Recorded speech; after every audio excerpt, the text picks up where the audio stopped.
Hello bachcho, let's see this question. The question says the stress strain graphs for materials A and B are shown in figures 1 and 2. The graphs are drawn to the same scale. Which of the two is the stronger material?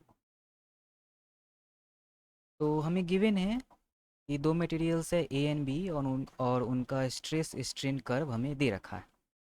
हमें ये भी दे रखा है कि theta is smaller than alpha. तो हमें find out करना है कौन सा मटेरियल स्ट्रॉन्गर है, मटेरियल ए और मटेरियल बी। तो इस क्वेश्चन में जो हमारा की कंसेप्ट इन्वॉल्व होगा वो होगा स्ट्रेस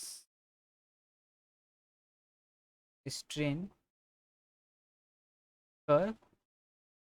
ये हमारा पहला कॉन्सेप्ट होगा और दूसरा कंसेप्ट हमारा यूज होगा हुक्स लॉ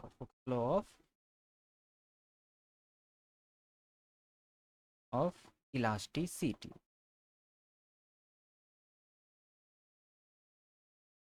हम देख सकते हैं कि क्वेश्चन में हमें दे रखा है कि थीटा स्मॉलर देन अल्फा। तो ये जो एंगल होगा ये 90 माइनस थीटा होगा और ये एंगल होगा ये 90 माइनस अल्फ़ा होगा। तो since theta is smaller than alpha तो 90 minus theta is greater than 90 minus alpha. तो इसका मतलब हुआ कि मटेरियल ए के लिए जो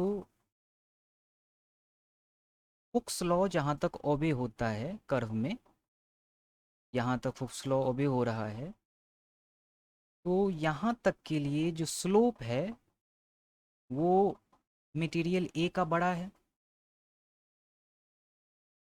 तो और हम जानते हैं कि according to Hooke's law of elasticity stress is equal to Young's modulus times strain. अब अगर इसे हम कंपेयर करें लाइन की इक्वेशन से तो y is equal to M X. तो हमारा स्लोप हो जाता है m हो जाता है Young's modulus is equal to tan of कोई दूसरा एंगल ले लेते हैं, अल्फ़ा बीटा ले लेते हैं। तो जो हमारा यंग्स मॉडुलस होता है वही हमारा होता है स्ट्रेस स्ट्रेन कर्व में स्लोप के बराबर। और स्लोप हमारा मटेरियल ए के लिए ज़्यादा है तो हम कंक्लूड करते हैं कि मटेरियल ए का यंग्स मॉडुलस मटेरियल बी के यंग्स मॉडुलस से ज़्यादा होगा।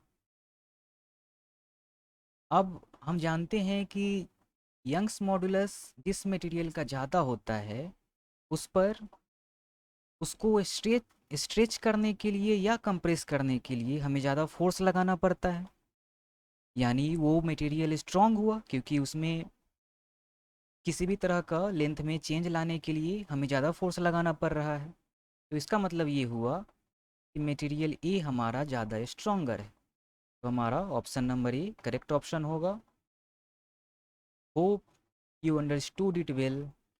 Best of luck.